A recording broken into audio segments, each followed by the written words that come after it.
So we have amplitude, we have frequency, we have velocity, we have acceleration, and we have momentum. So what is the disparity? What is the correlation? What is the relationship between amplitude and frequency?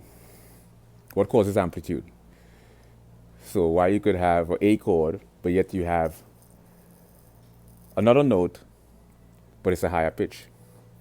So what causes amplitude is when there's a force, and this force creates an energy that vibrates.